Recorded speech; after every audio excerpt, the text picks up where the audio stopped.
Welcome back, horror fans, to the Week in Horror podcast. This week, we are covering October 11th through October 17th. Thank you all so much for joining us. I am JL, and with me, as always, are Alex and Eugene.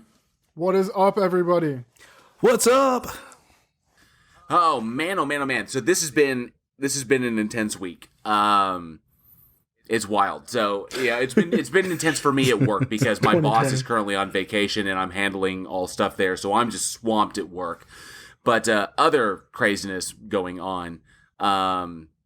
It's so funny because I was over on Team Skeptic's channel on YouTube, and we were the other day, and we were breaking down the presidential debate and the dumpster fire that was, the absolute craziness. But that was a lot. That was kind of cool. But despite all the nuttiness that's going on in the world right now, I would like to give a shout out currently because we have a new patron.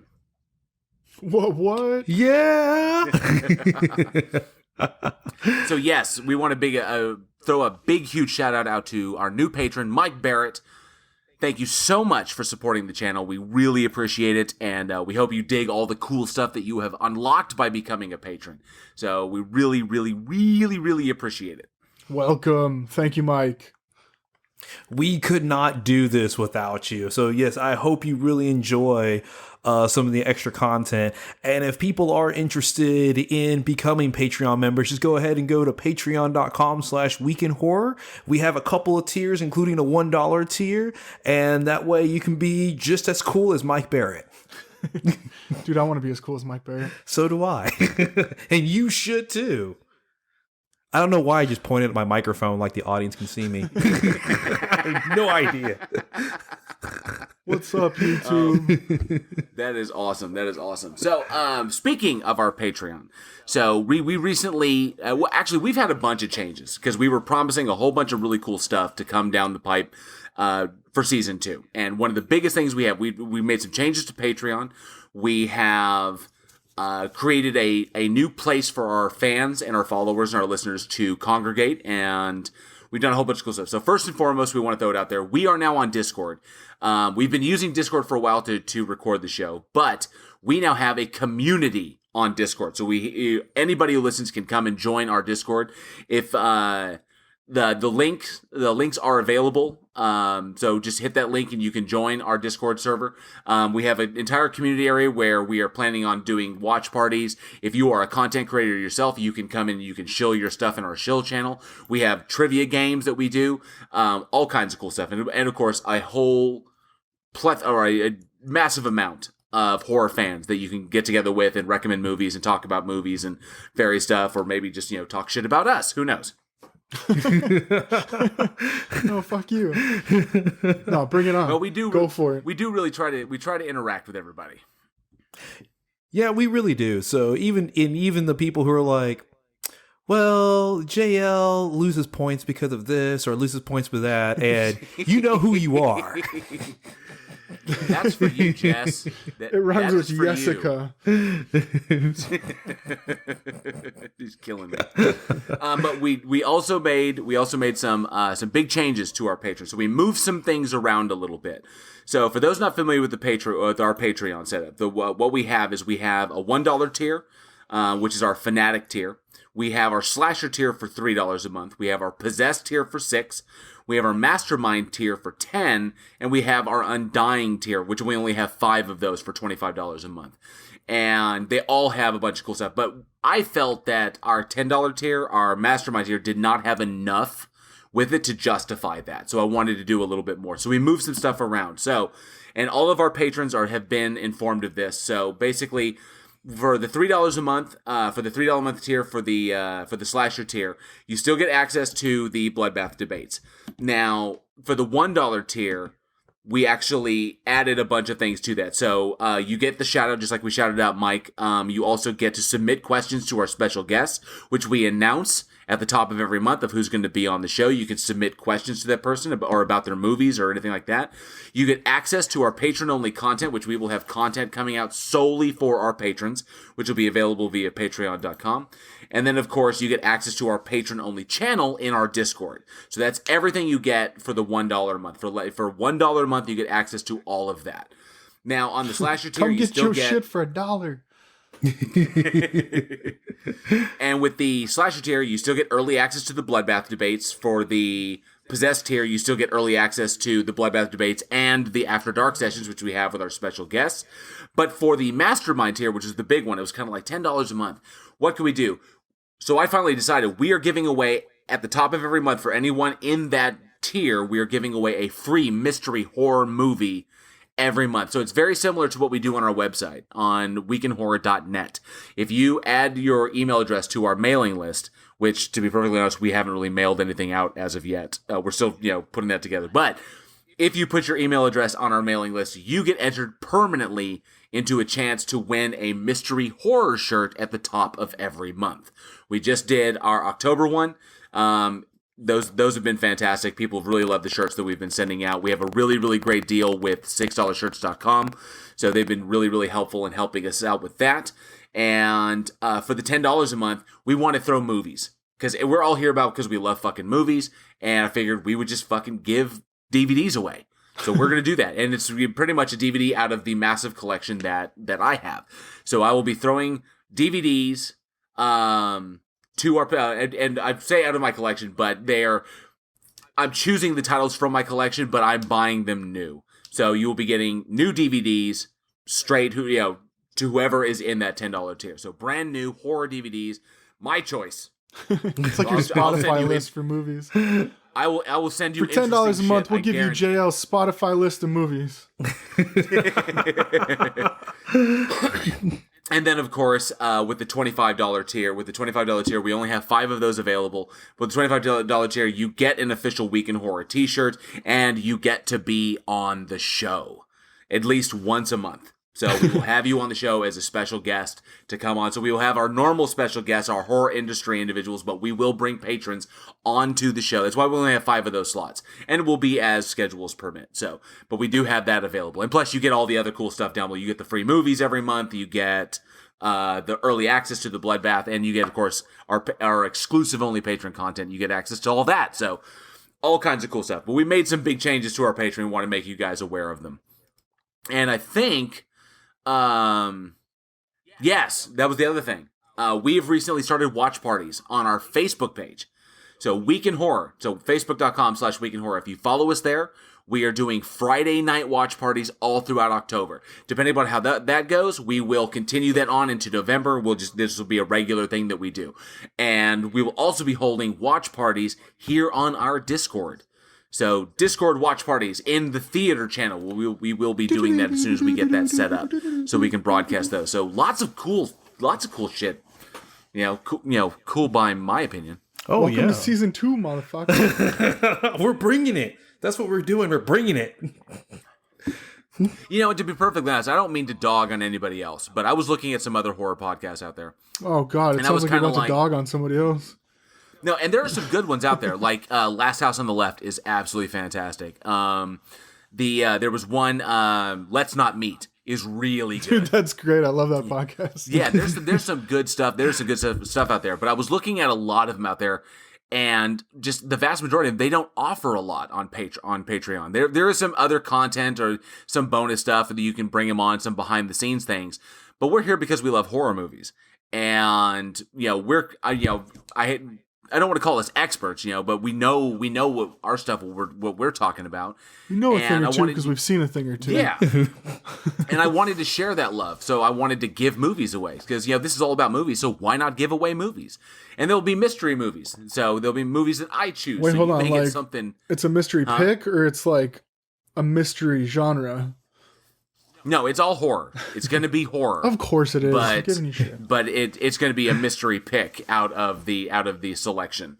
So I will basically what I did. I went down to Movie Trading Company and I bought a shit ton of horror films, all new, ready to go, and I will be giving those away to all of our $10 members. They get one new one at the top of every month. We'll get their shipping info and we'll shoot those over to them.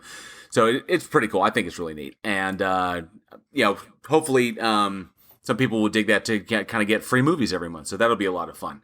And, of course, we love seeing everybody at our watch parties. So we've got watch parties coming up every Friday night, I believe around 8 o'clock.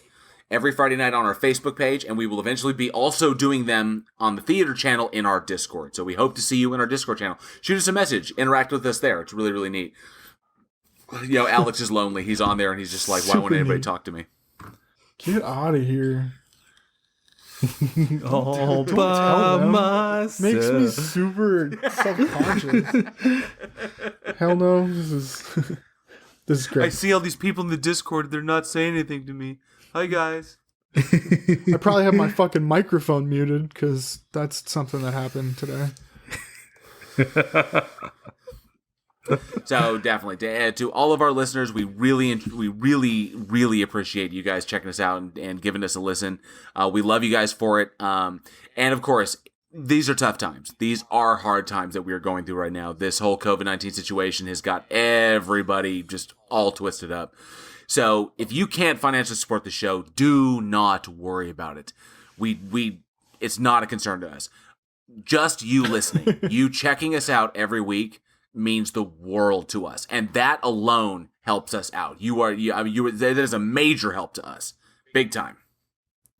No, absolutely. That's why we've got like this Discord you can go check out where you can just kind of come in and talk to people. Bunch of like-minded people in one place. It's pretty sweet. Yeah, because basically what we want to do is we want to get horror fans together. So that way we end up building a community where you get to interact and meet new people that have the same interests that we all do. Shit, come hang out, watch a movie. One of us will be on there most of the time when the Friday watch parties are going on. Yeah, that way you sit and can chat, and it can be, great horror movies. This is my favorite, or it could be a bad horror movie. Oh man, this is still my favorite because it's that bad. Either way, we'll enjoy watching it. Hell yeah. This has been Week in Horror. Chill. We were chill. All right. But we have some movies to this week. So we do good what? Selection. Yes, Alex. We're here to talk about fucking horror movies. What were they? Wait, there's a fucking script. You mean we were supposed to watch movies? It's that one horror movie, with the people in it and the thing that happens. That movie. That's the one we're talking about. I definitely think you might be talking about Torment. Oh, I see what you did there. Came out October 11th, 2013. You like that slide? I love that, though. Nailed it. All right, so we got Torment. This is a Canadian film, eh? Directed by Jordan Barker. The Canadian mentality, and given the nature of this movie and what goes on in it, that Canadian mentality just doesn't fit. It's like, dude, Canadians are fucking twisted, eh? We're breaking into your home, eh? Sorry for the inconvenience. We're gonna tie you to a chair now. Sorry. I'm sorry. You don't mind if we kidnap your littlest one, do you? I'm his mother now, eh? Week in Horror is sued by this entire country of Canada. Hey, I lived in fucking South Canada for 16 years, so not actually South Canada. It was northern Minnesota, so it's close enough. Same thing. Same diff. It's that's how people sound. You got to go up there to Fargo, don't you know?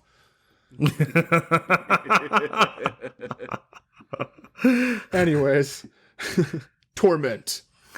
Director Jordan Baker and written by Michael Foster and Thomas Pound, starred Catherine Isabel, Robin Dunn, Peter Kahua? Kunha. I swear to God. Dakanha. Sorry, I was pulling a Eugene. Dacunha. Dacuna. Peter Dacuna. Peter Dacuna. Okay. I don't know. He was a child. Stephen McHattie, Noah Dalton Danby. This Canadian film was shorter than I thought it was going to be. And so I watched this jail because I was like, I've never seen this before. So I started it and I watched it and it was over really quick. I think it was only it was just over an hour. But anyways, like Jail was indicating, it was a break-in film where these crazy people were breaking into a home. They just gotten married, they moved into a house, and then these people try to break into their home and fucking killed. It was really short. I don't know. There was a lot of stuff in this movie I didn't really get. Really? Yeah, like production wise, I was like I said, I started it and it was over like right when I got into it, and I was like, oh. Well, it's true. It starts quick. It does. The action kicks off pretty much right off the bat. I mean, you open up with the Bronsons getting attacked and the intruders, who wear animal masks. And not, I would say like stuffed animal masks. It's really, really weird. So like a Mr. Mouse, Mr. Mouse. Yeah, I think you have like Mr. Mouse and Little Rabbit and Little Rabbit and the Piggy and and Pig Lady and Little Monkey. And so when they it literally opens up with the assault, very similar to You're Next. We kick it off with it was like the exact same way. Yeah, just that cold start. We kick it off with. Exactly. We kick it off with some serious violence. You know it's going to be off when the very first casualty in the movie the dog is the dog. So that was, and then you get into that and it's like, well, what the fuck? Yeah. So when the dog dies first, it's going to be really, really, really bad. And then they go. It starts off. The intruders go in there and they snag Mary. It pretty much is violent all the way throughout as this insane family looks to add members to their little group, to add family members to their group. It's really, really twisted. There's a lot of the whole time you're worried about this 7-year-old in the movie, Liam, because like that's the whole point is they want to take the kid, and so you're fucking worried the whole time. And then the way the movie ends, I was like, well, what the fuck? Like that didn't end great for anybody, especially when Corey got fucking shot. Yeah, and I have to say it took a lot of notes because obviously when I watched it, it definitely kicked off like You're Next, and you had the torture porn kind of thing going on because this came out 2013, and then the way it ended was very wrong turn. Home invasion. That's the fucking word I was trying to think of. I'm sorry. I knew it was going to come out. I knew it was going to come to you when you first talk about the film. I was like, you mean home invasion? Started on it, and I was like, fuck. Anyways, home invasion film. There we go. Sorry. But yeah, you are right. It was a bit on the short side, and so despite short. that, they tried to pack a lot of stuff in there. The biggest issue was their budget because their budget was so limited. I think they were operating on like. We couldn't even find their budget numbers. But yeah, their budget was extremely tight, so they pretty much shot a short film and just crammed as much violence as they possibly could into the whole thing. And of course, it's a decently talented cast. I know. I wanted to know more about him. I wanted to like character develop and stuff, but.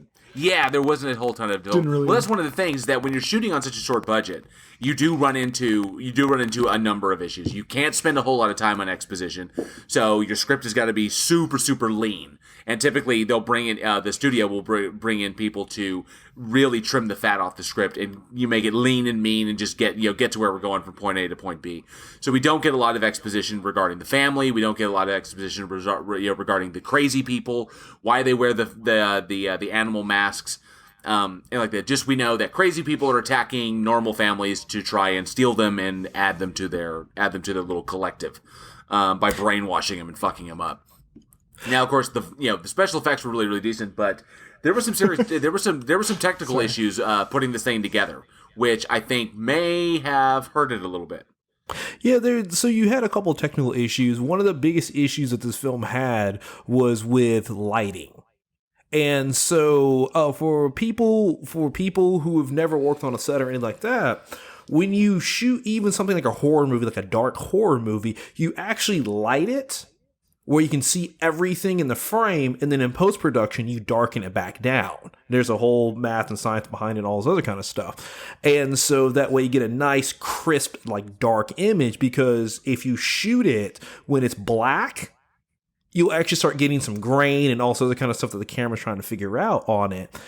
Well, with this film, they actually had like limited lights. Like they can actually had access to like basically like a couple of light kits, and that was it. So they had to really work around it, and that's why the film's dark a lot, because it wasn't like let me do this like this smooth atmosphere. No, it was dark because they didn't have the lights to light it. You're like, well, this is the best we got, so this is what we're gonna go, and this is what we're gonna work with, and just kind of, add tension. But when you get some of these films that are these no budget films, you have to work with what you got.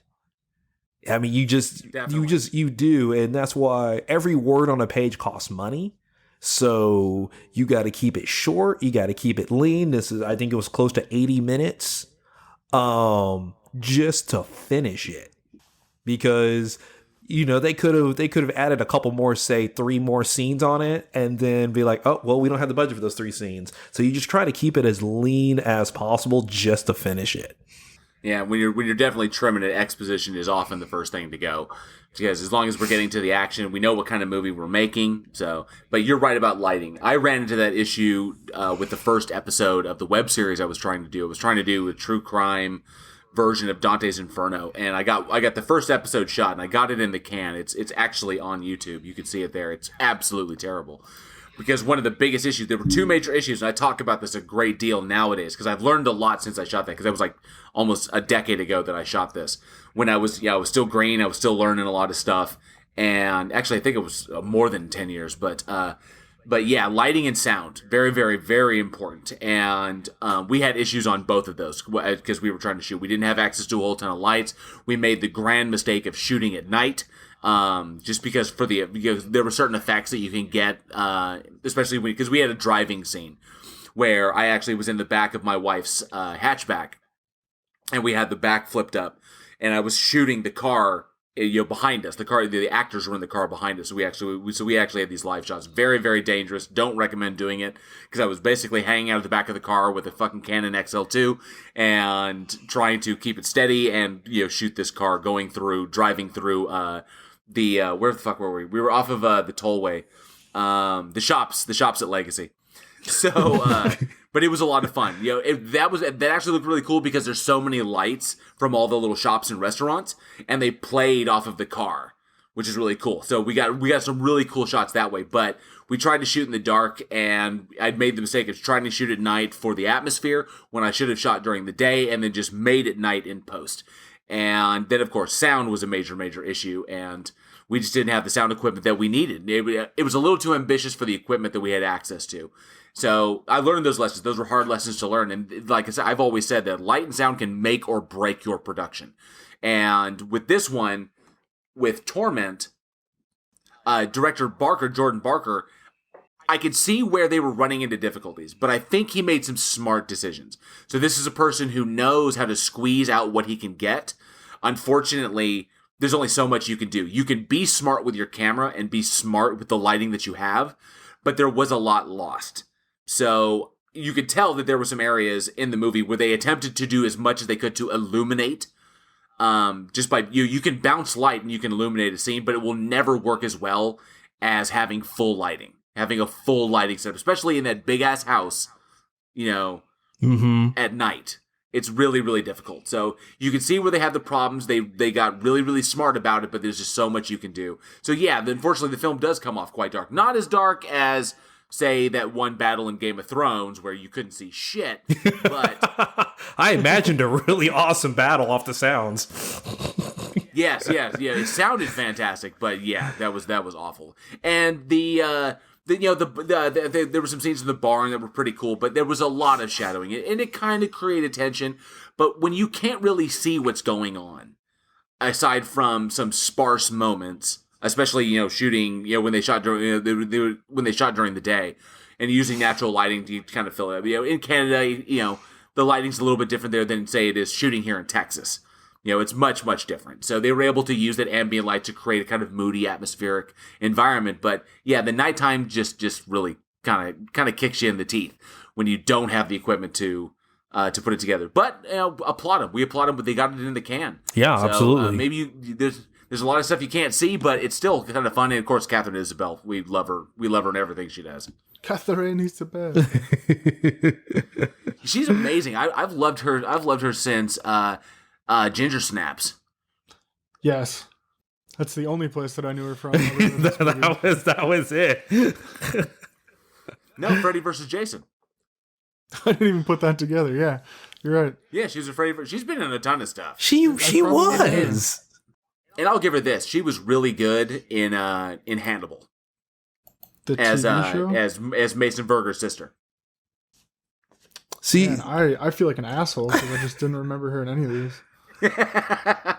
Okay, for recommendation, definitely if you probably haven't seen it, but check out American Mary. She's really good in that one. They gave her full reins. I think that was shot by the s2e sisters, and s2e sisters.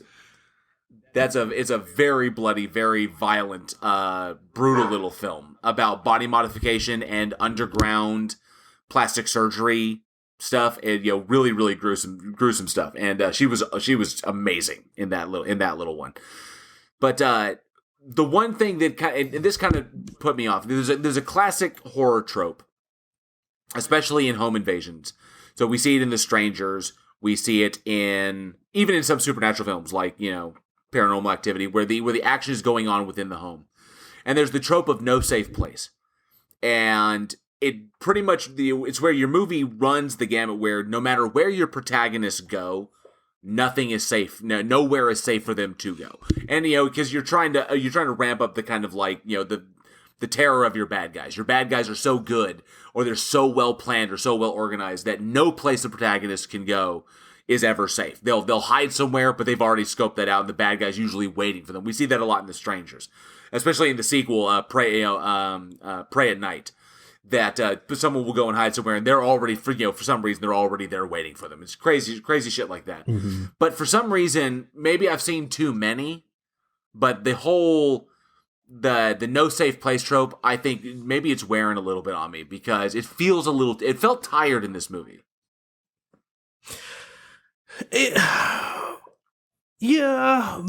Maybe. I understand why people kind of lean into it because it makes the villain more scary, and the villain is always 2 steps ahead.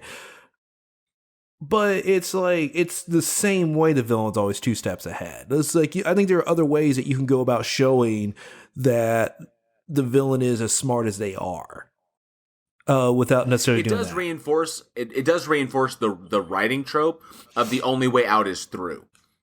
Because there's one classic deal that writers will often put their protagonists through, is that the protagonist will do their best to try and get around a problem, and then the bad guy will not allow them to do that because they're either too smart or they're too organized. So this forces the protagonist to go through. So it sets up in the third act for you to get your final confrontation.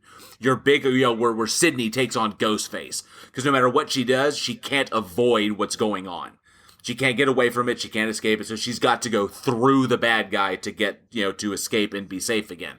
And that's a standard formula thing that, writers use it, movies do it as well, where we force our protagonist down a lane to eventually meet head on with the main bad guy and then push them through. And I don't know, maybe it was, and I love that. I dig that because it can create tension when it's done well. But for some reason in Torment, it felt just a little tired. I was kind of like, it was almost predictable in that respect. Yeah. Maybe it's not necessarily like say the no place safe. Like I don't think that's what's. I think it's the way it was just executed. Oh, the technical execution. Yeah, maybe it's the technical execution of it that it could have been done better. On it, maybe something like that. Just because they had a limited budget and they had to really keep it to a tight script, and a lot of times you try to keep it kind of safe on a low budget. It was like, well, we kind of know this works, so we're just gonna stick with it, because if we shoot it and it doesn't work, then we're like up shit creek because we can't shoot something else. That sounds like a terrifying deadline. Welcome to filmmaking, everybody. Yes. No thanks. I don't know. They shot for it here, and I think, like you said, just, kind of over it. But it all happened so fast. So I mean, like that kind of like makes up for it, where it's like, okay, cool, that was fun. I didn't waste like a whole lot of time watching it. Yeah, it was just a quick film. Like that was it. Yeah, just a decent little entry. Not the absolute best it could possibly be.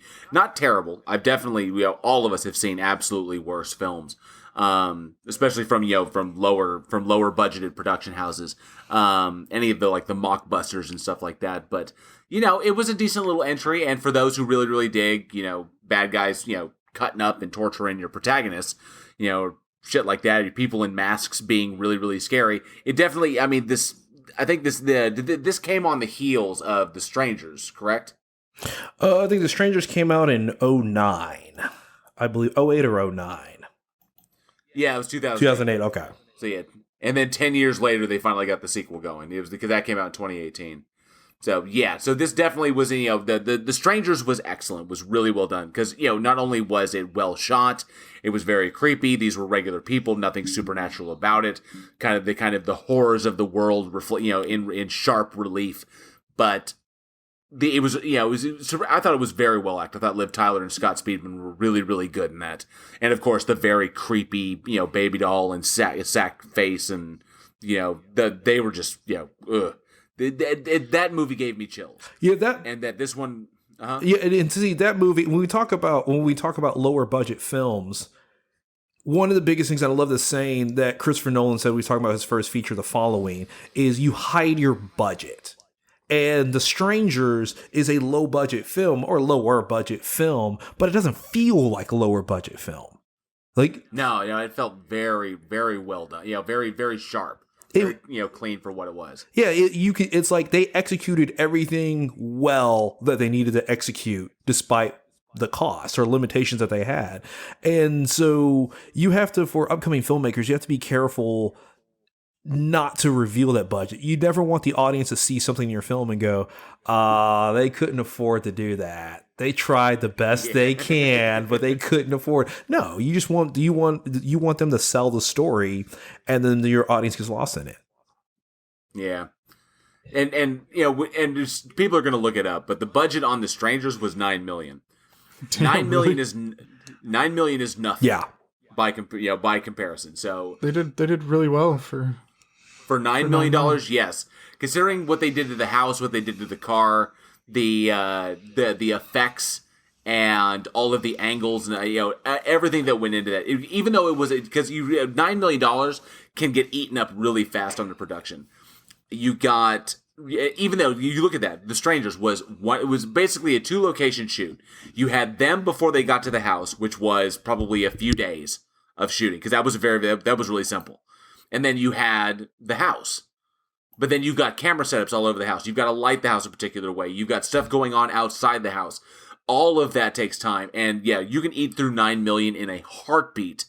And that movie looked way bigger and way better than a $9 million production. It's very, very smartly directed.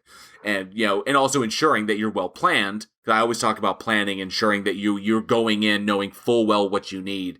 And, this requires a lot. That's why they call it pre-production. Yeah, there's an extraordinary amount of planning that goes into it. I was actually recently watching an interview with Denis Villeneuve, who's directing Dune, and they spent a year just figuring out the life cycle of the worms. Like what they would eat, and basically how they would eat and how often they would eat and all that other kind of stuff. So there's a lot of planning that goes into it. And that's for something that I don't know what the budget on Dune is going to be. Oh, it's like $200 million. Yeah. And now you think about that and compare it to a movie like Avatar. And how much Avatar cost. And the fact that Cameron had to invent a new camera in order to shoot the movie the way he wanted to shoot it. Yeah, but it was a really fucking sick camera. and you imagine pre-production on a movie like Avatar. Imagine pre-production on a movie like Titanic. How are we going to recreate the Titanic without building the fucking Titanic? It's didn't you see they were rebuilding the Titanic? Well, Noah James Cameron, let's just rebuild the Titanic. James, I don't know if that's gonna work. I'm James Cameron. Make it happen. Fair enough. All right, cool. Hey, let's get the Titanic. Seriously though, the Titanic. Have you seen the pictures of it up against like modern day cruise ships? The thing was tiny. Oh yeah. Oh, the stuff today. Well, yeah, okay. The Titanic. It was a big ass ship. It really was. But by comparison to what we can make today, especially with the better materials and better technology. But yeah, that you got to plan for every cent. Every single cent is tracked, and I don't know what their budget was on Torment. It was obviously quite low. It was probably it might have been in the given that you had some pretty solid actors in there. It may have been in the couple of million area. May have been $1 million, or heck, it might even in 750,000. What do you think, Eugene? If you're looking at it, probably. I would say probably 800,000 to maybe 1.2, somewhere around there. Okay. On it, but so working with it's I was saying working with a lot less. You definitely want to make sure you have your equipment down. Yeah, well, but also at the time, and see, the thing is people go like, oh, well, it's $1 million, stuff like that. $1 million is, you even count stuff you get for free. So if someone lets you borrow their camera to shoot on, you still put a rental cost, and that goes into your budget. So let's say the film, say it's $1 million budget, but they may have only spent $150,000 cash out of pocket on it. And to us lay people, like Eugene and I just got done working on the 48-hour film festival for Dallas, and Eugene directed it. He knocked it out of the fucking park. We don't know the results of it yet. We'll definitely share those with you guys when those come in. But even that, there was some major planning that went down with that. Department head meetings, and brainstorming sessions. It's really, really tight. Even for something like a 2-day film festival where you get together, you write a script, you shoot it, and then you turn it in. It happens in a weekend. It's condensed insanity is what it is. But even that requires planning. We had locations already scouted. We had stuff already, selected where we were going to shoot. We had already were working with ideas. We'd already cast it. We knew who was going to be in it. So that took weeks and actually months of planning to break down and make sure that we had said. So we go in there, we're not scrambling to do all this stuff at first. So even something like the 40-hour film festival requires a full team effort. And anytime you want to go after a production like that, you want to make sure that all your bases are covered as best as possible. And that's just the name of the game. And you learn, just like I learned, with shooting mine. Yeah, that's how it is. Yep. You live, you learn, you shoot, you burn. I don't think those are the Alanis lyrics. You don't know her. Was that her really, really dark phase?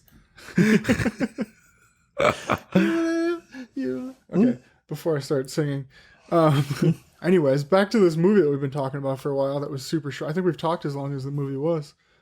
That's about it. It's probably pretty close. All right, cool. Thanks for coming, guys. We'll see you next time. Well, this is it's an excellent opportunity for our listeners to really get with a film like this. It's so simple. You have no exposition. The violence is there on screen. The film does what it's intending to do, and this is a great opportunity for our listeners to really get a glimpse into what goes into making it and the kind of pitfalls that you could run into if you're wanting to make your own productions. So anybody out there wanting do what? You mean will run into?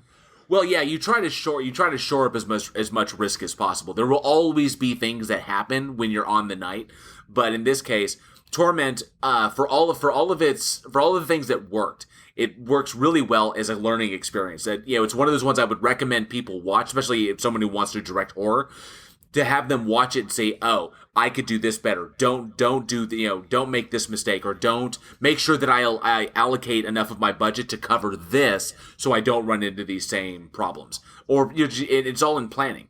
So some of these things you kind of run into, and and even then you can run into stuff like, "Holy crap, we really can't light this thing because we don't have a lot." It's like, but we don't know what they got for sacrificing for light.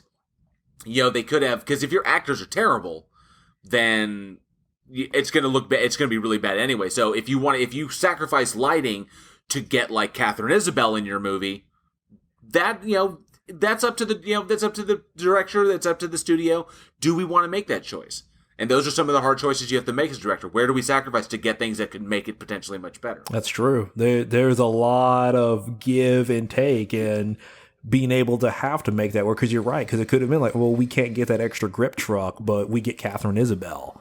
And, so we can get all the lights we want, and it'll look immaculate, and then the performances are, oh no, he's chasing me, kind of thing, and then it's still bad. Yeah. They'll just these are the things you sort out. This is what we have to play with. Now let's go figure out how we can make it work. And it's just really, really important that when you're doing any production, whether it's a small indie production or it's a mega one or a mega production, you always got to have people who know money, who know how to stretch a dollar as far as it possibly can. Those are the people that are, those are some real heroes on a set, are the accountants, the people who handle the money and tell you what you can buy and what you cannot buy. And unless you're James Cameron, and you can fucking buy anything. I want this. You can't have that. Okay, I want this then. Or if you're Cameron, I want this. You can't have that. Then I'll fucking make it. Then I'll make it. Then I'll build it myself. Well, technically we have the budget for that, so go for it. Home invasions, man. Home invasions. Mm-hmm. Speaking of home invasions, it's a question I'd like to ask the audience. What is your favorite home invasion movie? Because there's like a lot of them out there, but very few of them are done very, very well. Like, my favorite was Hush. God, Hush is so good. So good. So well done. And you talk about films with another film with a limited budget, but Hush didn't feel that way. And it's so wild. They tell you don't work with your family. That's like one of the unspoken rules in this industry is do not work with your family, because that's just a rule in general. Yeah, exactly. You don't work with family members because the roles of authority on a film set are very well defined. The director is this, the producer is this, the EP is this, the first AD does this, the actors do this. Everybody knows their role and everybody plays their role and does it to the best of their ability. People don't overstep. And when you bring personal relationships into that, you get eyes wide shut. It's just very difficult putting, because Tom Cruise and Nicole Kidman, for all of Tom Cruise's problems, but for Tom Cruise and Nicole Kidman, they worked very well together when they weren't married. So their stuff was good, before they got married. After they got married, they'd been together for a while. Then we got before that we got Days of Thunder, we got Far and Away, good movies. But then we get Eyes Wide Shut, and then that's that can affect performances. And the fact that Hush was so phenomenal, and that was written and directed, directed by oh god, people are gonna punch me in the face, Mike. The director's name. Anyway, the lead actress was his wife, so he's directing his wife in this, and those personal relationships can't. Yeah, those personal relationships can't get in the way. You've got to be a director. She's got to be an actress, and that's how it goes. And there's sometimes Mike Flanagan, by the way. Yeah, Mike Flanagan. And sometimes what really clashes on relationships on a film set is, let's say she feels like her character would say a line this way and the director wants it said this way. And having to be able to put that aside is like, well, he is a director, so I need to do it this way. What lines? maybe that's mute. There is no lines in that movie. Maybe that's why it worked. My personal favorite was The Strangers, and it was almost You're Next. But You're Next let me down. You're Next was good. I enjoyed You're Next, but the trailer was somewhat misleading. I knew it was a home invasion. I knew the psychos wore animal masks, and I had this particular idea because the trailer they cut for that movie was amazing. That trailer caught me. I was like, I'm watching this movie, and I was there. I reviewed it when I was doing movie reviews. Back in the day, and I was like, I was expecting a certain thing, and I was like, oh, it's another home invasion deal. It's like, okay, but at least Sharni Vincent was badass. She kills fucking everybody. It's amazing. But because it let me down, I was like, oh, this is finally going to overtake The Strangers, because The Strangers just freaked me out, because nothing extreme about that. Crazy people come up, they cut some people off in their home, and they start attacking them and eventually, try to stab them to death. And it's like, fuck, dude, that's crazy. That's, it's so realistic you can envision it happening at any time. It makes you scared to open your door. So yeah, I would say The Strangers, but a close second, You're Next. I wish You're Next had been a little deeper. I wanted more.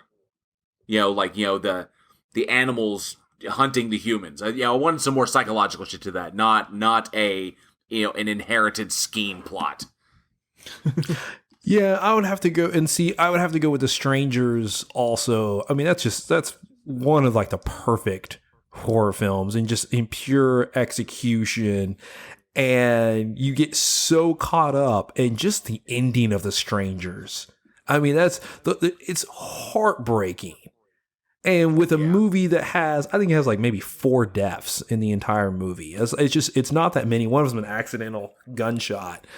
And just that end. Why are you doing this? Because you were home. And that's such a powerful Told you we should have went to Olive Garden. and then the moment, and then it's just the moment where it's like, just leave. We won't tell anything. We haven't even seen your faces. We just go. And then they just take their mask off. And I love how they don't even show the audience their faces. So you never actually see their faces in the film at all, but they take their mask off and reveal them to Liz Tyler and Scott Speedman, and it's just like a fuck. Yeah, such a great. Would you moment. consider the movie Us a home invasion? Us had a home invasion in it, but I wouldn't call it a home invasion thriller, because then it goes out into the streets and then it goes into the underground. I guess it falls into that no safe place trope we were talking about. Yeah, it would definitely be that, because there's no safe place that you can go because your doppelganger is tethered to you. So fucking sucks. Yeah, but definitely to the audience, let us know, what is your favorite home invasion horror? There are many, many out there. So let us know in the comments or at weekendhorror@gmail.com. Or call JO at 94. Anyways, Eugene, what do we got next tonight? All right. So on to our second film. We have a very, very scary movie. Sinister, that was released October 12th, 2012. And it was directed by Scott Derrickson, and it stars Ethan Hawke, Juliet Rylance, Fred Dalton Thompson, James Ransone, and Claire Foley. And basically what ends up happening is you have this house that entire families are continuously being murdered in. And so Ethan Hawke plays a writer looking for a bestseller, and he decides he wants to move in his house and try to solve these unsolved murders. And supernatural shit begins to happen, to say the least. Dude. And this movie, we need want to talk about. I think jump scares a lot of times are overused. Just in films in general, it's like, oh, here's a jump scare here, here's a jump scare, just to kind of keep the audience engaged in the movie. But this movie actually, I believe it uses them well, and it really sells how powerful Brugal is. And yes, and when you talk about like, you start showcasing the brutal deaths of the family, the lawnmower. And it's and the family being tied to like the lawn chairs, and they're pulled into the pool. They pull into the pool. Yeah. I mean, it's a great film. It's scary. I really enjoyed it. This one was everybody was on point for Sinister, and Sinister took me by surprise. I mean, I love Ethan Hawke. He's such a talented actor, and I like that on occasion we get to see him go dark and do like a really gritty, just mean film. And the character of the villain of Bagul is just this is that kind of supernatural horror film where the classic American family is up against something utterly cosmic. Because this thing is like a primeval god. They never had a chance. when it comes to it. The whole thing is it's just fucking crazy. What I really dug looking into this movie, because there was something about the movie that was intensely familiar the entire time I was watching it. There was a lot of the use of the camera and the way they framed the actors. And in certain transition shots, I was like, there's something very familiar about this. And I found out that the film Sinister was actually inspired by a nightmare that C. Robert Cargill had after he watched The Ring. Oh, interesting. So there's actually a lot of similarities, and that's also where the idea, because in Sinister they utilized legitimate Super 8 segments that were actually shot on Super 8 cameras on that film stock in order to get that legitimate feel of these super old home movies.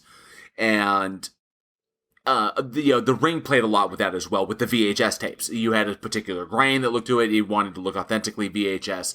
And so those were shot on VHS in order to get that particular look in the middle of a high def movie. And they did the exact same thing here. They went hardcore. And something about shooting in that Super 8, especially with a character like Bagul, with that kind of thing, I thought was brilliant. That was it, because the way the character just blended into that particular kind of film stock played so well. And it was unexpected, because typically your bad guy is like, oh, I'm the bad guy and I'm here. But there were moments where you could lose him in the Super 8. And it wasn't until they were saying like, oh yeah, focus here, and then you can see it. But then if you go back and watch, he was there the whole time. And I love that they did that. There was a lot of care and love that put into this in order to create the very creepy, dark atmosphere of being in this house. And it's wild, because from the exterior of the house, it's just a house. You get inside and the house is almost a character in and of itself. And just the moodiness of the whole thing. And then of course Ethan Hawke and his slow descent into madness as he's trying to put the mystery of these crimes together, because he discovers these old home movies and he's like, oh my god, this is horrible, because he's a true crime writer. And he's looking for the next big thing, because he hasn't had a bestseller in a while. And why not move into a true crime house where like 3 families have been, annihilated living here? And it's freaking wild and beautifully, and I'll say the pacing on this bad boy, absolutely breathtaking. Carrying from beat to beat to beat perfectly. That is the symbol of a fantastic editor and a fantastic director who had a very well thought out vision. And of course, you can see the inspiration of his nightmare. I wish I knew about the nightmare, like what happened in it, because The Ring was scary. The Ring, actually, even the remake of The Ring, that freaked me out a little bit. That was psychologically, damaging. Some of the shit in that movie. That's an understatement, man. That was so fucked up. And this one, with the little things with Bagul, but there were things that it was the attic that always got me. The little things in the attic, or little, because there were small things, and of course, you have your actor when he tries to destroy the tapes, and then he comes back and the tapes are back. So you realize that this family is way out of their league. The minute they moved in, they never had a chance. It's such a shame. But the villain Bagul, it's really, really interesting, because you always want to make a good villain, and it can be very, very difficult. But Bagul was something else. Oh yeah, Bagul was definitely something else.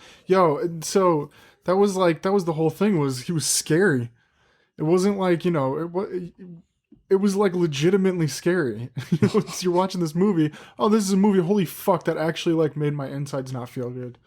And then like the close up when he's like watching they called him, what did they call him? The children called him Mr. Boogie. Yeah, Mr. Boogie. Yes, and just like Mr. Boogie. What? Maybe Boogeyman. I like that. No, Bagul. No, Boogie bad. But no, that's like when the scene when Ethan Hawke is like watching the TV monitor or the security camera, and he like zooms in on the window. It's like, what the fuck is that? And then he looks away, and then the fucking Bagul's head turns. I was like, oh, okay. Gotta make sure the doors are locked. Like, fuck, that was creepy as fuck. Yeah, just ugh. And I mean, that's there's so many like supernatural horror movies where it's like you can tell they're trying to make the villain scary. It's like, oh well, we're kind of overdoing it. The movie that comes to mind would be like I like Darkness Falls with the whole darkness thing. Yeah. But Bagul is like legit scary. Bro, Nicolas King fucking killed it. Yeah. And I was doing some research into it, and I was reading over an interview that he had done with Love Horror, and who's talking about how he got inspiration when he found out he was going to be doing this. He went to Kane Hodder and asked him for pointers, and so a lot of the way that he acts is based off of stuff that he picked up from Kane Hodder, which you I can see that.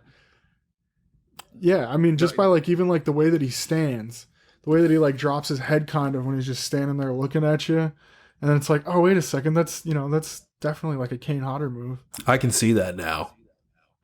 Yeah, now that I'm hearing that, I can put that together. It's like, oh shit, there's some Jason in that motherfucker. It's like, oh, that is Jason. Yeah, no, it is. It's like the way that he carries himself is very.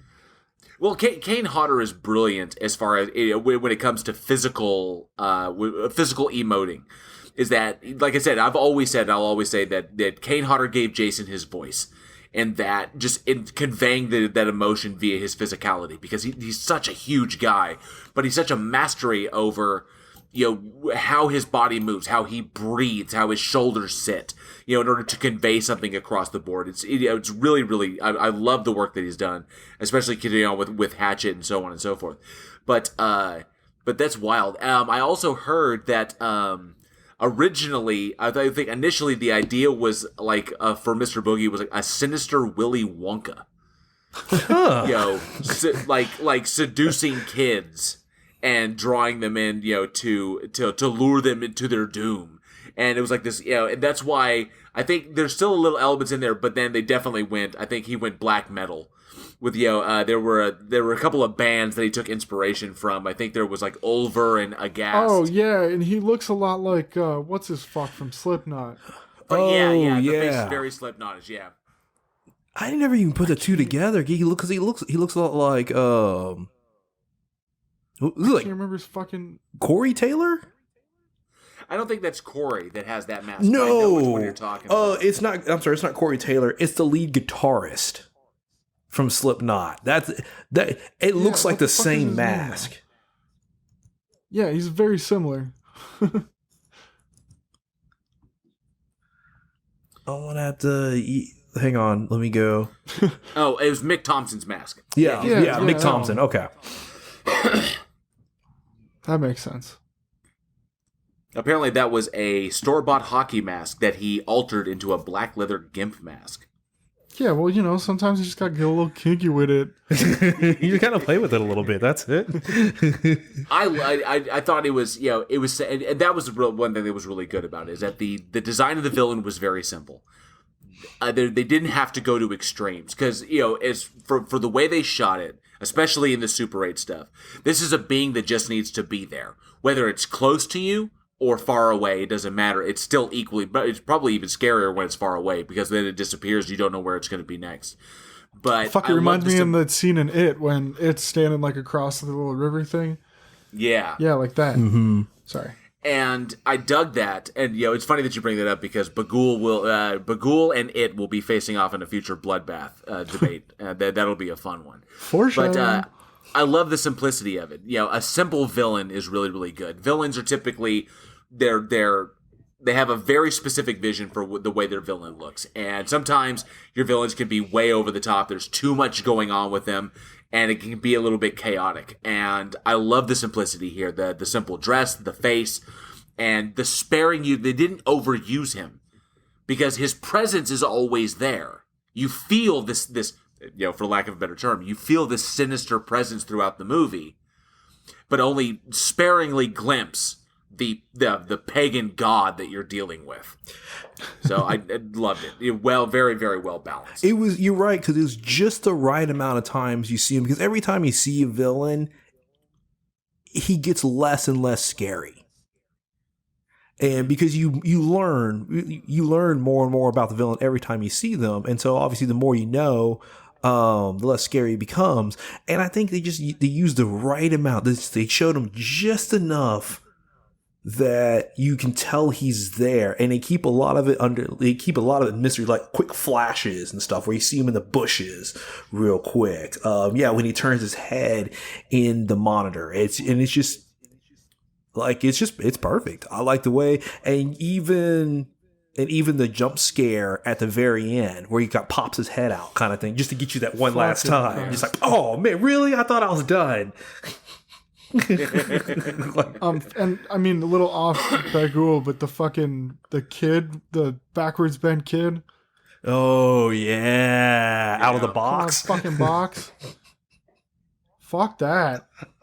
It's a fuck I mean, if you think about it, that's not a very good position to be in if you're going to attack somebody, because you really got nothing to work with there. So it'd probably be really easy to just boot something like that in the head, break its spine, but it's still fucking terrifying to see. Anytime there's that backwards bridge, I feel bad about saying it because it was like his son. But I'm sorry. You get possessed like that, you coming at me. I don't know if there's going to be time for an exorcism. Nope. Shoot first, ask questions later. And so now this film did spawn a sequel. Sure did. So we already got Sinister 2 that came out in 2015. So we got this one came out, Sinister 1 came out 2012, Sinister 2 came out in 2015. Actually, I want to ask the audience, do you think there should be a third film? Because we haven't heard anything about it. Yeah, unfortunately, it was a bummer because Sinister 2 didn't do as well, unfortunately. And it's a shame because they had a really, really good thing going. And, of course, the first film, off a $3 million budget, this movie cost less to make than The Strangers did. But off a $3 million budget, they grossed $87.7 million. And you would expect that, if you want to expand upon the kind of back history of Bagul and how the films were made, you go deeper into that. They would have had some really solid ideas going forward, but they really didn't. And the sequel, unfortunately, kind of fell flat. Yeah, it kind of. The thing is, the Sinister the first one felt new, and it was like refreshing on it, because I know it's based off the Nightmare of the Ring, but it felt new. It felt different. It just executed well. It was a really, really, as far as the story goes, it was really nice. I mean, obviously it's a haunted house story, but I loved the implications that there was a grander thing going on. It felt fresh. It felt fresher than most of the stuff we usually got in 2012. That's why I think it was E Entertainment named this the 2012 horror film, or the horror film of the year for 2012.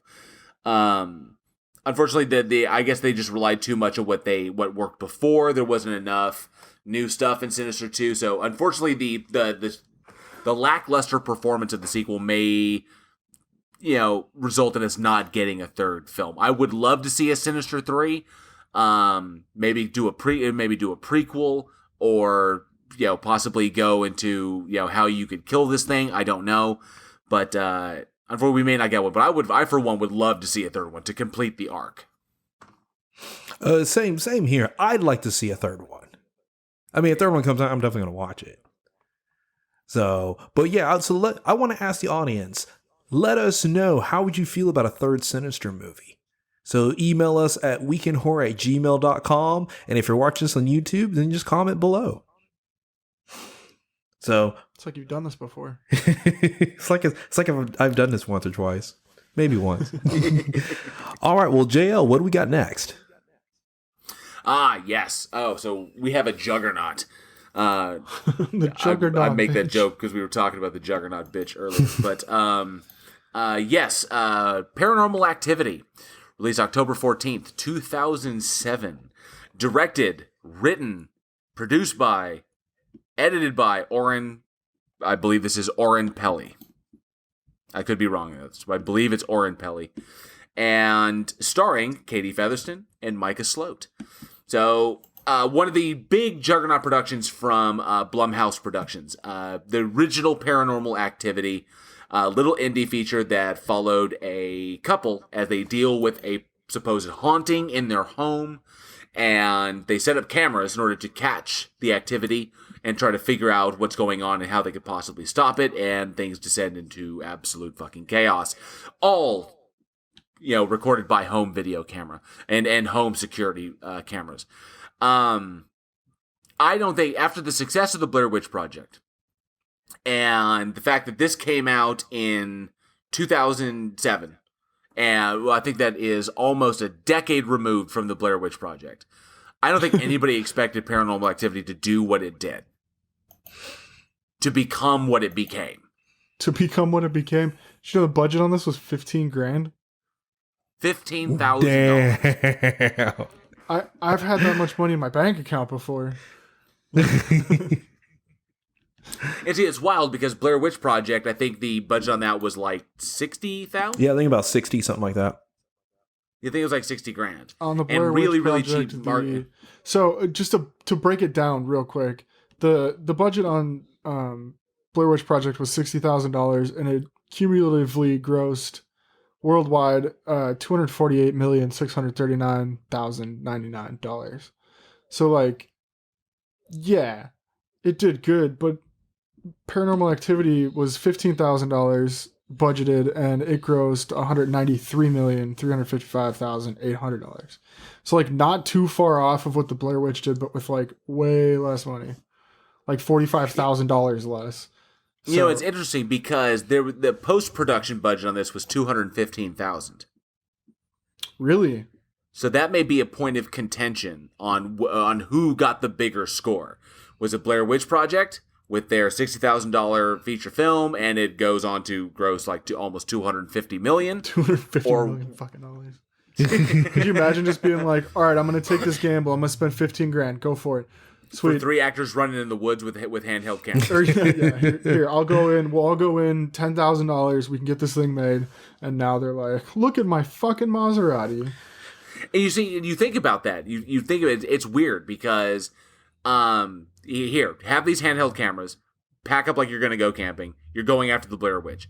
There's no real script. You have these ideas. This is the basic idea of what's going on. So run out there in the woods and go do this. We'll film you guys. We'll try to try not to let you see us. And then at night we're gonna fuck with you, and you try to get. Actually, I don't think they told them that. I think they just fucked with them just to fuck with them. Could you imagine you're just you're doing this thing, and then you wake up and your friend's fucking gone, and it was just producers snagging people out of the fucking tent in the middle of the night, but you're actually afraid that your fucking friend just got fucking kidnapped.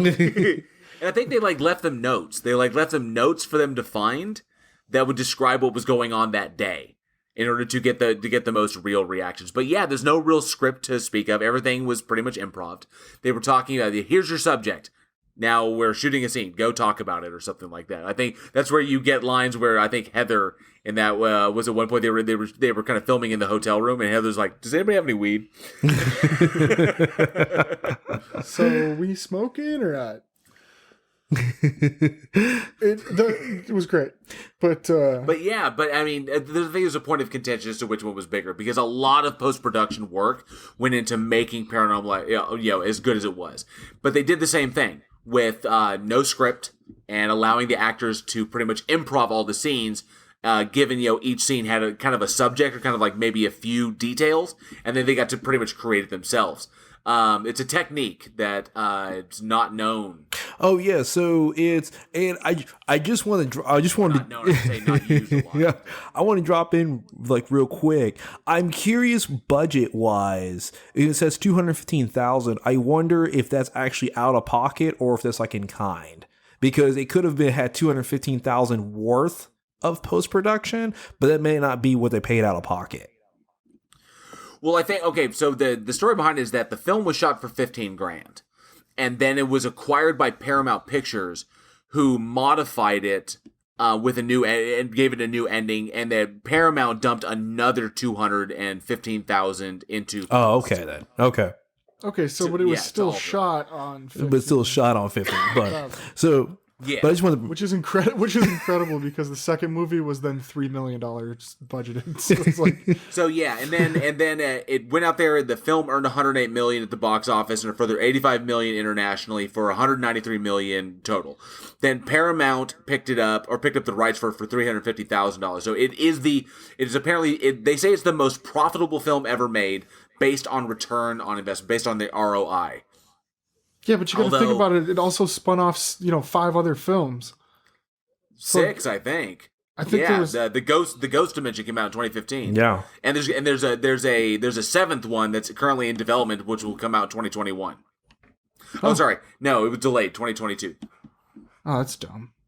Yeah, COVID. So yeah, seven films. Whereas Blair Witch Project got one, then got a sequel that did not really play very well. And then years later, they did a real sequel to the first film. Because the second film, because Book of Shadows is more of a meta sequel, it was weird. Right. And then they did Blair Witch, which came out, which pretty much hit hit the same as the first film note for note. But yeah, Paranormal Activity, the juggernaut that it was. But I love Eugene. What is that the technique they utilize when they allow the actors pretty much free reign? So they actually do something, it's called retro scripting. And basically what it is the actors are given like some beat points of what's happening, and then they kind of go off on their own. And that's definitely not the norm, because a lot of times with films, every word, every piece of dialogue is scripted. Every that way, you get the lines that you need, you get the information, you convey the information you want to convey at that particular scene. And because so much planning goes into filmmaking, and even with directors are breaking scripts down and figuring out deliveries and motivations and all other kind of stuff, there's so many things that goes into it. That's why all your dialogue is scripted out. And with retro scripting, like with Blair Witch and Paranormal Activity, it's like this is what's happening, and then just go. And what you have to do is you have to trust your actors to hit all the beat points that you want to B, convey all the information, because if say they skip one piece of information and you don't catch it, and all of a sudden that could lead into something later in the film, to something later in the film, to something later in the film, and now all that entire arc doesn't make sense anymore, because somebody didn't hit like a certain note. So you have to trust your actors. You have to be on point. But what works in a situation like this is because it helps give it makes it feel real. Because they're not just reciting scripted dialogue. This is them. It's like, okay, hey, you know what? The door slammed, freak out. Go. Go. Yeah, there's a lot of risk and reward when it comes to that. And I think that the two individuals they got, the two actors that they got for this, were really, really talented. Katie and Micah handled that very, very well. And you could tell there was real chemistry between the two of them, which even then made the ending that much more heartbreaking. The camera at the end of the bed wasn't just for recording ghosts. You know what I'm talking about? Why couldn't they have the camera in color, though? Ooh. It's going to a select market. But I dig it. I mean, I can understand. Obviously, there's risk and reward on that, because if it's not scripted and it's not landing, you're going to wind up pumping out a bunch of takes. But fortunately, you have talented actors there. We don't know what the audition process was like, or what they went through to ensure that they got the two people that really worked together, or what the screen tests were like, and getting them to pretty much. I'm imagining there was a lot of improv in there, just kind of like, this is what it is. Let's see you guys improv it for 5 minutes, and just do that, or improv until we say cut. So, but it's really, really interesting, and I would say a tactic when you're trying to really, really lean out your production. And you obviously no script, you can have a movie for $15,000. Oh, definitely. And the thing is it's the style of it. It is. I like how it's found footage, but then it's kind of not found footage, because it doesn't have like the shaky cam a lot in it. A lot of it's like kind of like some surveillance stuff on it. And it felt new. We've talked about a lot of found footage films already, and most of them fall flat, and the biggest thing with found footage films is explaining the camera. Because at Cloverfield, the guy gets eaten by the camera and drops it. Somehow the camera's still working. You're like, come on, really? Really? We're running from the bad guy. Hang on, I got to pick up this camera. Because they don't pick up the camera, we don't get any action on it. We don't see what's going on. But this is a film that explained the presence of the camera perfectly. And they used it perfectly. The surveillance footage, like at the corner. The camera at the corner of the bed, to me, is an iconic shot of the 20th century in horror films. Like it's just you see that one shot, you automatically know that's Paranormal Activity. You know what I realized when I was rewatching this, and we were trying to put our finger on when we were talking about it, was grave encounters, and that in Paranormal Activity, there's a lot of moments where you have lingering shots where nothing happens, and there's tension in that, where you're expecting something to happen. It's just like, oh, what's going to happen? And then nothing happens. Grave Encounters did that too. And I suddenly realized there were long shots of the hallways, long shots of rooms in the asylum, and then you're like, oh, something's going to happen, then nothing happened. And it works so well in Paranormal Activity. I think that's why Grave Encounters comes off quite a bit better than your typical found footage, a horror film, is that they took a lot of technical notes from Paranormal Activity, what worked with them, and they used them to a pretty decent effect. So I think that's what we were trying to put our finger on, was that the cinematic. I would say I'm having trouble saying the word. The cinematographer will shoot. Design the scene to do that, and so it worked to great effect in Paranormal Activity. I can see why the Vicious Brothers picked that up and ran with it in Grave Encounters. Yeah. So, but that brings us up. We mentioned earlier. There's there's going to be a 7th film in this franchise, and going through the first 6 films, there's been some ups and there's been some downs. We've had good ones, and we I think Paranormal Activity 4 was not so great. Ghost Dimension was actually kind of good. And the storyline has gotten very, very convoluted. I'm talking Hereditary style convoluted. You're talking, it goes, you watch 1 and then 2 is like totally off kilter. Then 3 is actually 2. And then 4 actually fits somewhere between 1 and 2. It's like, what? And there's a prequel in there as well. That it's wild. So, but we're about to have a 7th film. It's coming out in 2022. The question is, and I want to ask the audience, do we need more of this franchise? Do we need more Paranormal Activity, or have we had enough Paranormal Activity? Are 7 films enough? Do we need a 7th film?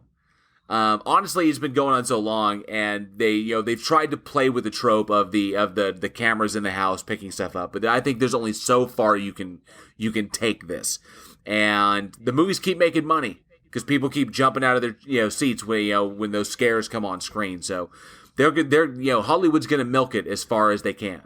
And obviously, Blumhouse is going to take that money and put it into the big stuff they're doing now, like new Halloween films. It's movies like this and little franchises like this that allow us to have cool stuff like Halloween and The Invisible Man and stuff, very cool things like that. So, but do we need any more Paranormal Activities? That's the question. Let us know in the comments below, or hit us up at weekendhorror@gmail.com. Let us know. Is this franchise done? Is it done? No, keep it going. I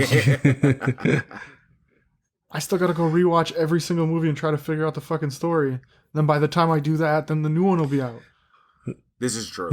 Because I still got no idea what the fuck happened after 4. This is gonna take some watches. 3, All right. 4? Okay, so we got one more. Alex, take us home, man. What do we got? Left. All right. Let's do The Town That's Dreaded Sundown. October 16th, 2014. So the sequel? The meta sequel? We've said that word tonight. I guess this would be kind of meta sequel.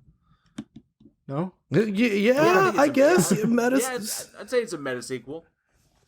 Yeah, we'll say that. I'm just trying to figure out how to pronounce the director and writer's name of this. So. Secretly, I'm just stalling. Director Alfonso Gomez Rejon. Written by, bear with me, Roberto Aguirre Sacasa? and Nicely Earl Smith. done. Very nice. And Earl Smith. This one Well, that starred. was easy. Yeah, I know. Like, you know, these like cool names, and then Interesting thing behind this, just a little trivia for the audience out there. So this was produced by Jason Blum, because we just mentioned him in the last one. God, Jason Blum and all the stuff he's producing. But it was also produced by Ryan Murphy, one of the creators of Glee. One of the co-creators of Glee, and one of the co-creators of American Horror Story. Yep. They got together and they're like, dude, I got an idea. Like, dude, that's a great idea. Let's build on that. And it fucking turned out pretty well. This one casted Addison Timlin, Veronica Cartwright, Anthony Anderson, Travis Tope, Joshua Leonard, Andy Abel as Sackhead, Gary Cole, Edward Herman, Ed Lauder. There was a lot of people in this movie, which was good. It was a great movie. It was about, so the town that started Dreaded Sundown. This one was, like I said, kind of a meta sequel to the original movie, which was, it's 65 years after the serial killer terrorized Texarkana in the Moonlight Murders and is back. And so it kind of goes into, he's back. They're trying to figure out if it's a copycat or something else. And it played out really well. I mean, for taking something that was done well and then doing well with it again was cool to see. It was pretty cool to see. It's interesting given that this was it's so weird because you don't expect it. Given the nature of the actual story, the first film was kind of like, I think that came out in 1976. Yeah. The original Town That Dreaded Sundown was very much like I would almost call it a mockumentary, but not in the tongue-in-cheek style. It was very much like a documentary of this actual killer, of the actual Moonlight murders that took place in Texarkana in the 40s. And then to come along, in 2014 and make, like I said, to kind of the meta sequel, I think is the best way to put that, and to try and dredge this stuff, to kind of dredge this stuff up again. I thought it was interesting. It caught my eye because you don't expect a film like this to get made. Yet it did, because that's the stuff that went down in Texarkana. Then is for those who don't know, there's a serious story behind. Oh yeah, there is. So you actually have, it's called the Texarkana Moonlight Murders, and it took place in 1946. And Texarkana, for those not from Texas, is just a little small town, but you end up had 8 people were attacked. And 5 people were killed. Oh well, describe Texarkana though, because part of that's important. So Texarkana, it's like a small, quiet town, like a lot of farmland and stuff. I mean, it's a border town though. Yeah, it's a border town. Because it sits. The town is divided on the Texas-Arkansas border. Hence Texarkana. Yeah, Texarkana. Doesn't it sit in Louisiana too? Oh yeah, because Texas only borders Arkansas for like a little piece. Yeah. It's literally up in the northeast. So, it shares. That's why Texarkana has 2 mayors. It has a mayor for the Texas side and a mayor for the Arkansas side, because the jurisdictions are completely different in those areas. So it's like Kansas City. Yeah.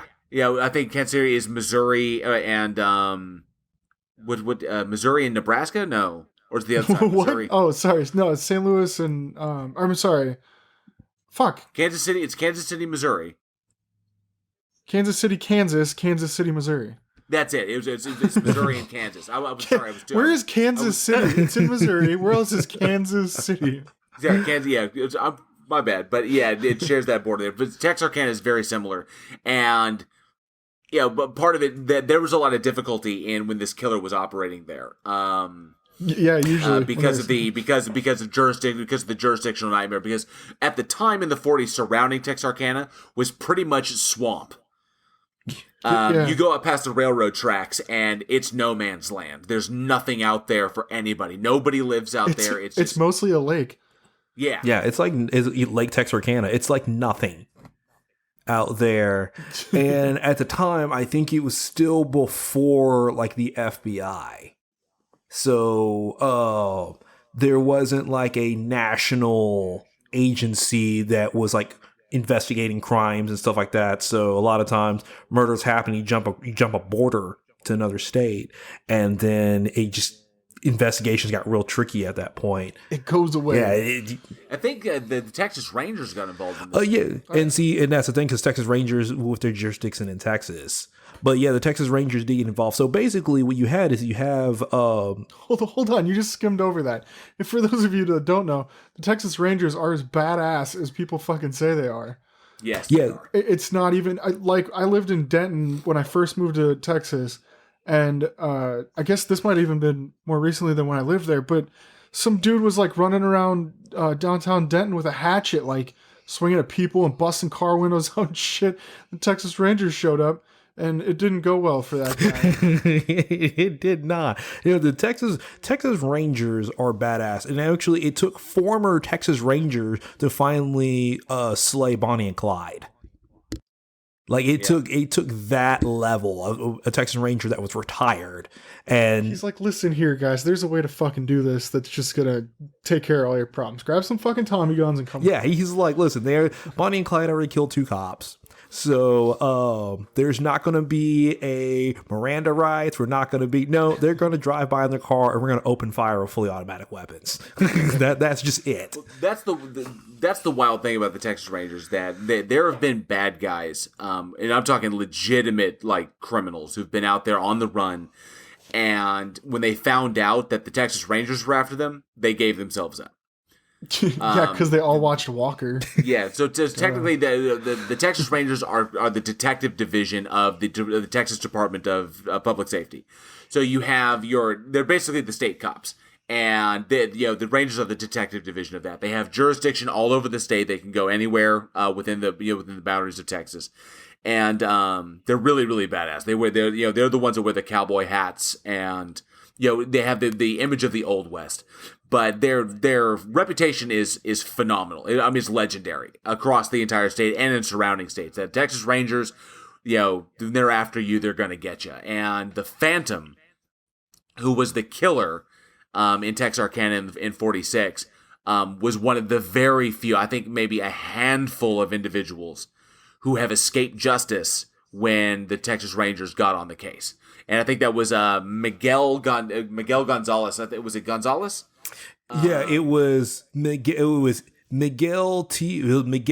Lone Wolf Gonzalez. Yeah. Bro, if you give yourself a fucking middle nickname thing, you're gonna get hunted by the Texas Rangers. So yeah, Miguel Lone Wolf was the ranger dispatched, and it was shortly after he was dispatched that the murder stopped. That they got close enough to shut it down, but they never caught the guy. Whoa, I'm done. Like that's it. I'm done. But yeah, so you had, it took place in 1946, and it was 8 people that were attacked and 5 were killed, and they called him the Phantom Killer, and to this day they are unsolved. It's wild. And given that we got the mockumentary that came out in 76, 30 years after the fact. Well done. It took some liberties with the story. There were some really, really good moments in it, like when the dude confesses, I'm the Phantom, and then the Ranger's like, no, he's not. So then they put him in the cop car, and by the time they got to the station house, the guy was like, no, I'm not the Phantom. I'm not the Phantom. Never mind. So you could see in the 40s, it was a different time, and law enforcement was a little bit more liberal with dealing with criminals and stuff like that. But it was a decent movie, and it was weird seeing this one. When I saw it, I was like, "Well, is it a remake?" It's like, no, this is up to date. Shit, the killer is back, and it was just odd because typically movies like this, unless it's I was expecting a remake, but the fact that they added on to it that it was a meta sequel was really strange. I didn't get that, and it was definitely an exercise. What I think I read in an interview, Jason Blum was saying that this was more of an exercise in artistry. Is that doing what he does, being in the position he's in, he's afforded the chance to make movies that are risky, and to take big chances, and to be an artist instead of formulaic filmmaking. And this is one of those films, and it really does show. It really does, because I think what Jason Blum said, he likes weird films. Yes.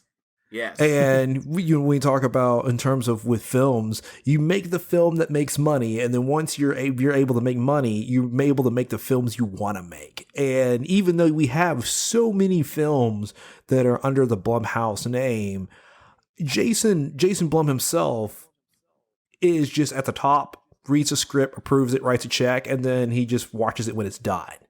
And so the fact that he actually personally got involved in it because he wanted to, it showcases that.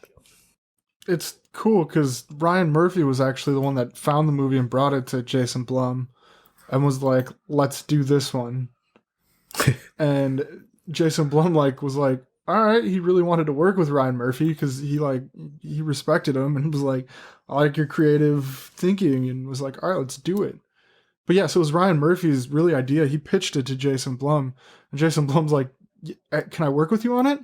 Like, can we do this together?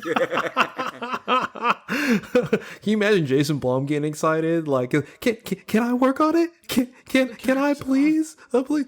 Sir, your company released Paranormal Activity like 5 years ago. I'm pitching this to you, sir. Like, yeah, you have the power here, Jason. I just want you to know. That's super cool, though. That he himself was saying it's a really weird. Blum himself said in that interview, it's a really weird movie to remake, and I really like doing weird things. And it's not your typical horror film. I don't even know how much they were working with this one. The box office listed as 120,000. I guarantee this movie cost way more than that. But 100K of that came from video sales, which is kind of impressive. Video sales. We're talking. Oh no, it was 2014. Never mind. I was gonna be like VHS. No, VOD. Unfortunately, I got excited too. Maybe we think of Blockbuster. Oh, Blockbuster. It's interesting, and I liked that. I think that's why I love Jason Blum stuff, is because he loves the genre. He loves horror, and you could tell he really. My dog's barking. Sorry. I would try this again. Okay. God damn it, Shotzi. So it's really, really interesting. I mean, I love watching Jason Blum's work. So you tell he loves the genre. You can tell he's putting himself into it. And even though they're not all big hits, then they're not all going to be big hits. But you could tell, just like Lloyd Kaufman, like the likes of Lloyd Kaufman, they love what they're fucking doing. And that always makes it special to me. I can tell when people have checked out. All of us as filmmakers, when we watch a movie, we can tell when the director's not in it, when the actors are phoning it in, and that just it just kills a movie. But Jason Blum must be awesome to work with. I hope I get to work with him one day, or at least interview him. That'd be pretty cool. But yeah, I would definitely say for people who haven't seen it, check this one out. Definitely watch the 76 one first. So you can really get a taste of the story before you look into the meta sequel. Yeah. Definitely. Because that's definitely like a whole, that's a whole fucky thing. Considering we've talked about this before, and I can't remember if we talked about it on the podcast. Did we do the original one? I don't think we've talked about the original one yet. I don't think we've talked about it yet. Well, we talked about it briefly. I think we've mentioned conversation. It. Yeah, we've mentioned it in passing. Yeah. Yeah. Oh, you know what? Did we do Zodiac? And I don't think we've done Zodiac yet either. I don't know. Did we? I can't remember why we were talking. Did we do Nightcrawler? Well, Nightcrawler isn't really a horror film. Oh yeah, I'm sorry. I'm thinking Zodiac. So never mind. Wait a second. No. Never get. But anyways. I think you've got Jake Gyllenhaal in the brain. Yeah. Don't you always? I can't help it. He's so robust. He just can't quit him. I just can't. Why can't I quit you? Why, Jake Gyllenhaal? Rest in peace. Yeah. Anyways, that went somewhere. So yeah, definitely give this one a look, and then give a deep dive to the Phantom Killer and the Moonlight Murders, and check out our sweet email address at weekinhorror.gmail.com and let us know, because we want to know what you guys think about the lore. There's a lot in the lore. behind, not even lore. There was definitely like murders, but like, like JL said, he was never found. And so there's been a lot of speculation as to who he was. And some people have gone as far as linking him to the Zodiac killer. I was looking into, because we talked about this, JL, and I was like, let's dive deep into that. But there's a whole group of people that think he was the Zodiac killer. And then there's a whole group of people that think the Zodiac killer took inspiration from the Phantom.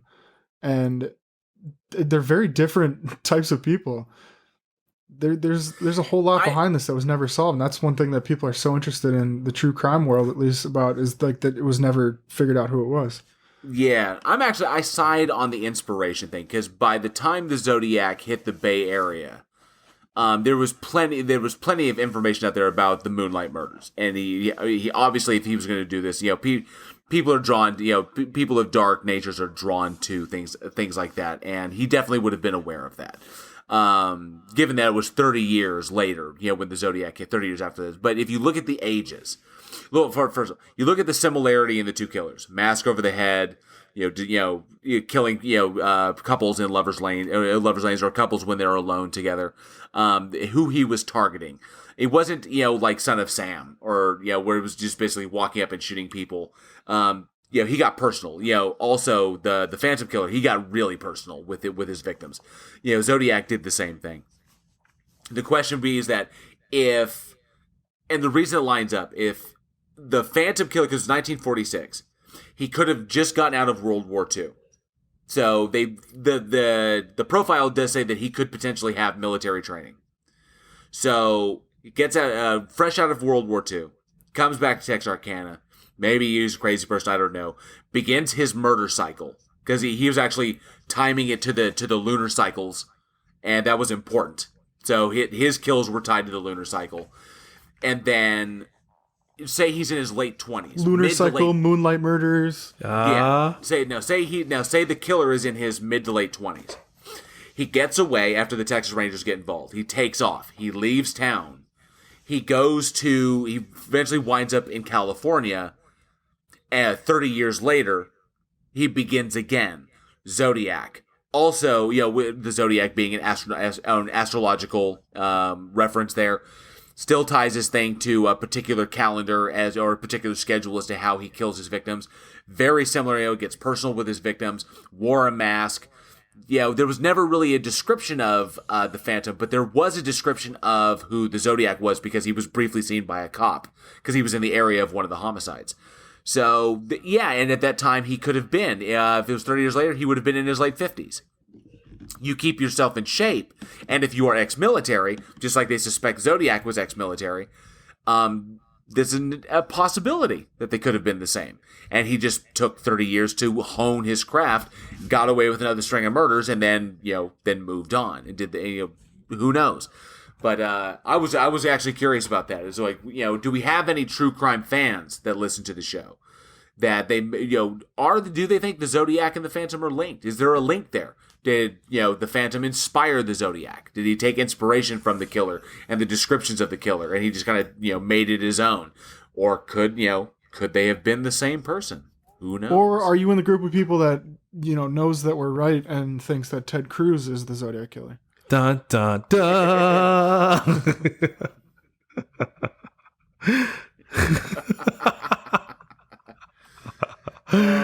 Oh shit. No, I thought it was Bob Murray. Bob Murray, that coal magnate. I thought he was the Zodiac killer. There's my love for John Oliver. So definitely let us know. Let us know in the comments or weekinhorror@gmail.com. Eugene, we got one birthday this week, and it's a special one. I chose this one just for you. I had to really dive down and make sure I did a lot of research on this one. Yeah, I bet you did. Of course. I have no doubt. You now own stock in Kleenex and Vaseline, huh?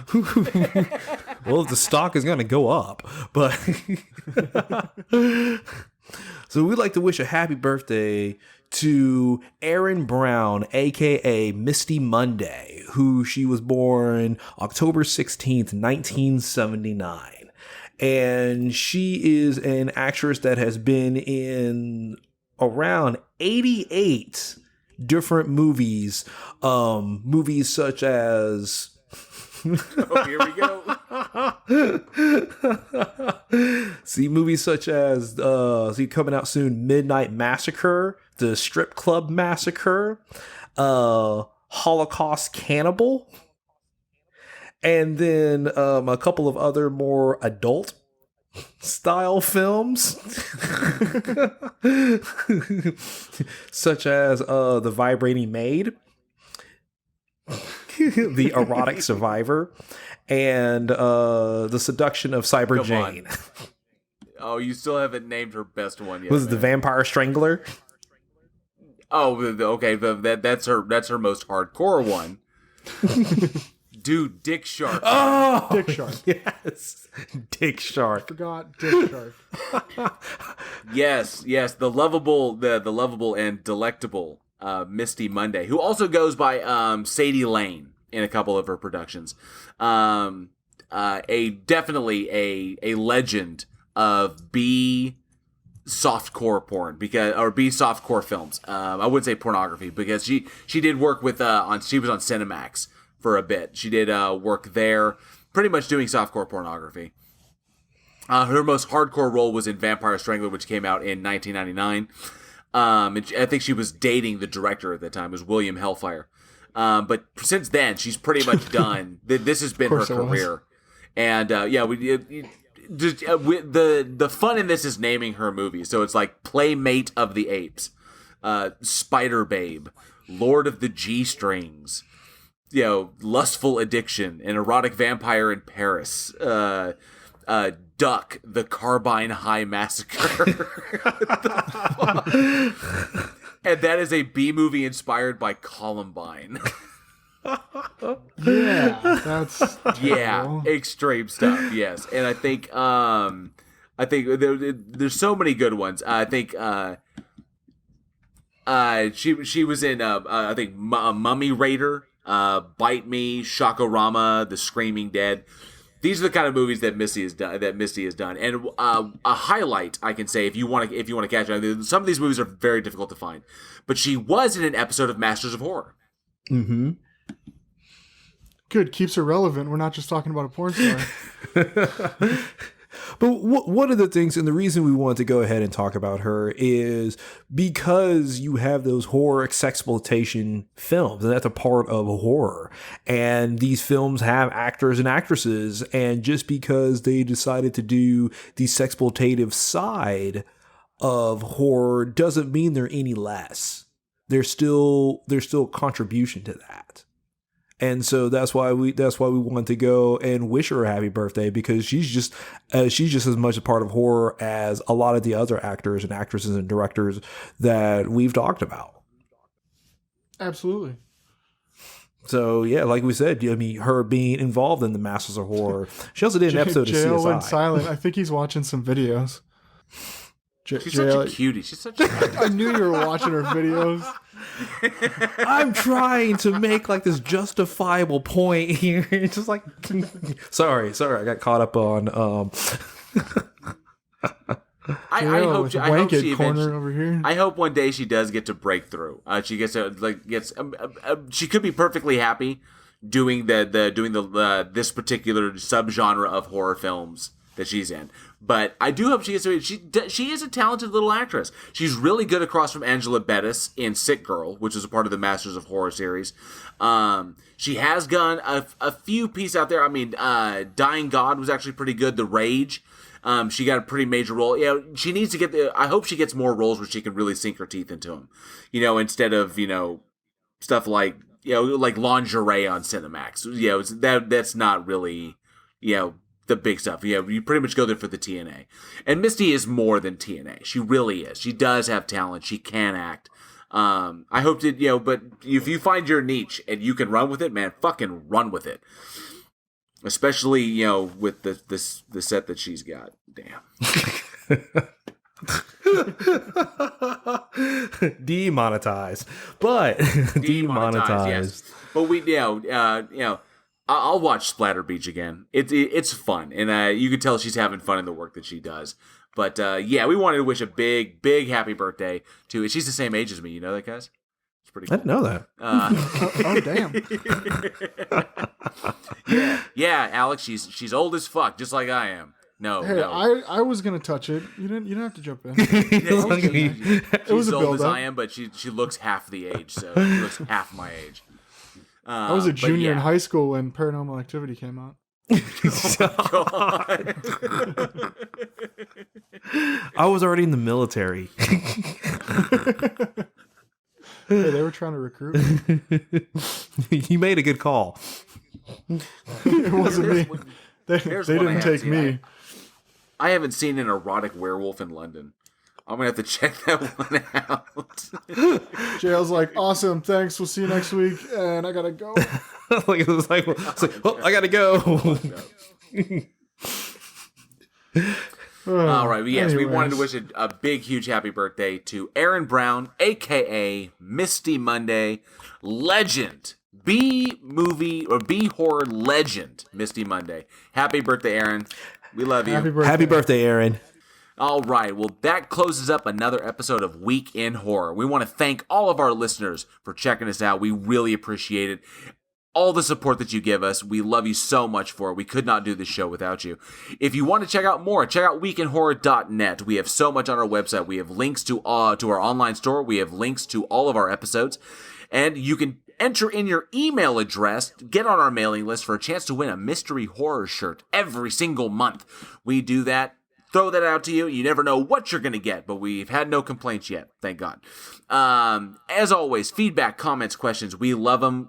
Whatever you have, suggestions, hate mail. You want to tell Alex that you like him, that you want to be his friend. He needs one. It's really, really bad over here. Hit us up at weekinhorror@gmail.com. And of course, we're on social media. Check us out, Facebook and Twitter, daily to get your daily splatter. Check out Week in Horror, Facebook and Twitter. Get your daily splatter, a little bit of horror knowledge every single day, straight to your feed. And we're on YouTube, so check out our YouTube channel. YouTube Week in Horror. You can get all of our episodes. They drop every Wednesday. And if you really, really love what we do, we mentioned it before in the podcast. You can support us at patreon.com/weekinhorror. We went over all the kind of benefits that you get. But if you can't, that is okay. We understand that times are tough, and we just hope that you listen, that you love the show. We have the new Discord. Interact with us there. You can ask us anything. We're usually on, or send us a message there. We love you guys. As always, I am JL. I'm Alex. And I'm Eugene. We will see you all next week, and as always, stay scared.